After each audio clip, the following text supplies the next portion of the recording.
adeus, adeus Transferban. O Corinthians não tem mais nenhum, quer dizer, ainda não deve ter confirmado na FIFA, né? Mas já está pago. Já pagou o Santos Laguna 31 milhões jogado no lixo. Tá aqui, ó. Foram 30, cadê? 33 milhões e 400 mil o custo total da operação. Tá? Não, na verdade, o custo total da operação foram 41 milhões e 600 mil reais. Dinheiro jogado fora. Fora os 40 que já tinham pago o Matias Rojas, ou seja, numa semana, o Corinthians torrou, incinerou 80 milhões que poderiam ter sido utilizados para reforçar o elenco. Imagina o que não daria para fazer com 80 milhões, claro, se soubesse usar também. Mas já pensou você pegar 80 milhões e torrar assim, sair pagando dívida que não é tua, né? Porque assim, o modelo associativo é isso. Até dezembro, esse presidente. Janeiro do ano que vem é outro. Aí entra outro com outras ideias, com outra cabeça. Esse é o modelo associativo, né? Não existe responsabilidade. Aquilo lá, como se fosse numa gestão pública, a responsabilidade fiscal. O Corinthians pagou 80 milhões em uma semana. Para quê? Para investimento? Para trazer jogador? Não. Para pagar dívida. Depois a gente vai fazer a linha do tempo do absurdo que foi, por exemplo, o Félix Torres. Né? É um absurdo, cara. É uma falta de responsabilidade. E não acontece nada com o dirigente. Tá lá. É que o Augusto, na próxima, ele não pode concorrer, mas se de repente o Augusto não fosse impeachmentado, se ele concorresse na próxima, ia chegar lá com chance de ganhar a eleição de novo. Porque dependendo do site que você viu a notícia, tem duas notícias e duas informações diferentes. Eu fiquei com o meu timão, que é o segmentado, que é o maior segmentado. O bilionário em acessos meu timão. Olha só, Tiagão, vamos lá. Notícia da CNN Sports repercutindo a matéria da Itatiaia. Corinthians recebe... Então, vamos lá. Abre aspas, notícia da CNN. CNN Brasil, a poderosa CNN, que repercutiu uma notícia do Yuri Medeiros, da Itatiaia. Corinthians recebe 70 milhões em empréstimo para derrubar transferbans.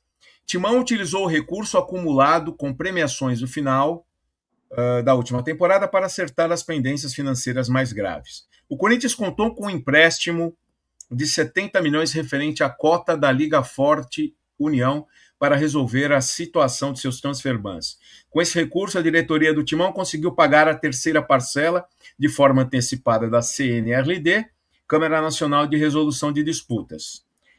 Além disso, o dinheiro servirá para o pagamento da dívida com o Santos Laguna referente à contratação de Félix Torres. O empréstimo é relativo aos direitos de transmissão de 2026. O empréstimo terá uma taxa de juros CDI mais 3, na casa de 17,9%, conforme trouxe a ESPN e a Itatiaia confirmou. Esta é a notícia da CNN, compartilhando a informação da Itatiaia. Agora, notícia do meu timão. Corinthians recebe repasse milionário da Liga Forte União e ganha fôlego para resolver pendências. Nos últimos dias, o Corinthians tem realizado o pagamento de pendências financeiras que despertaram a curiosidade da torcida sobre a origem dos recursos. O Clube do Parque São Jorge recebeu recentemente cerca de 70 milhões em razão do contrato firmado com a Liga Forte União para a venda e distribuição dos direitos de transmissão dos jogos do Campeonato Brasileiro, conforme a apuração do meu timão.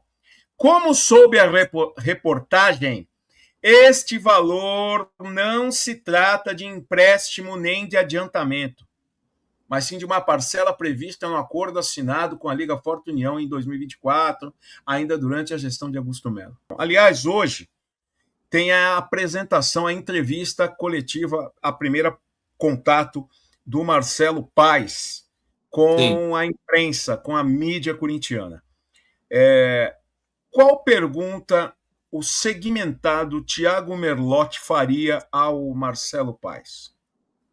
Primeira coisa que eu perguntaria para ele, perguntava assim, ô Marcelo, que te motivou, o que te fez sair da zona de conforto, porque no Fortaleza ele era um cara, assim, já renomado, já tinha os poderes lá dentro, e aqui no Corinthians, ele chega aqui no Corinthians ouvindo o quê?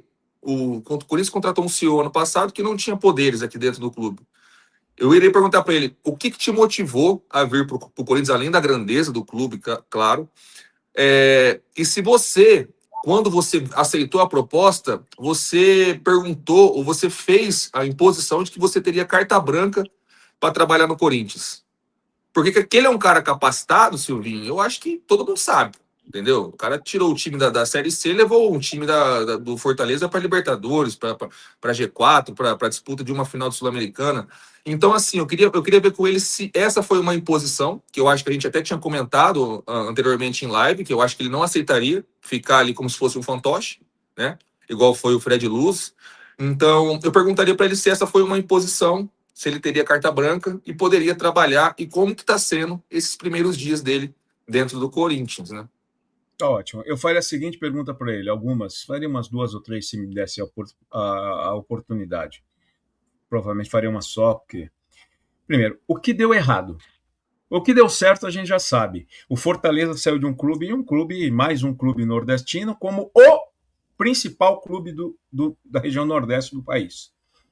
Com conquistas, conquistou campeonatos. Hoje, o principal clube do nordeste do país é o Fortaleza, muito embora tenha sido rebaixado. Perguntaram, Marcelo Paes, o que deu errado? Porque ficou para trás uma dívida de 200 milhões. Ficou uma dívida de 200 milhões para trás lá na SAF. Primeiro, então o que deu errado? Segundo, você, se tivesse que implantar uma nova SAF, você faria no mesmo modelo do Fortaleza novamente? Uma SAF associativa, onde o clube social permanece dono da SAF, né? Você apoia, acha que este é o modelo? Por que o fato de não ter vindo investidores? Não veio porque não houve interesse, ou porque não houve interesse do mercado em adquirir ações, ou simplesmente Fortaleza falou, não, vamos continuar aqui, não queremos trazer ninguém de fora. Então, Sim. são duas perguntas que eu considero importantes. Primeiro, saber o que deu errado. Segundo, se esse modelo que foi implantado de SAF lá no Fortaleza, para quem não sabe, o Fortaleza é uma SAF, só que uma SAF associativa. Eles Isso. simplesmente foram lá, abriram um novo CNPJ, onde 100% das ações são do clube associativo. É como o Corinthians vai fazer. É como o Corinthians vai fazer em algum momento.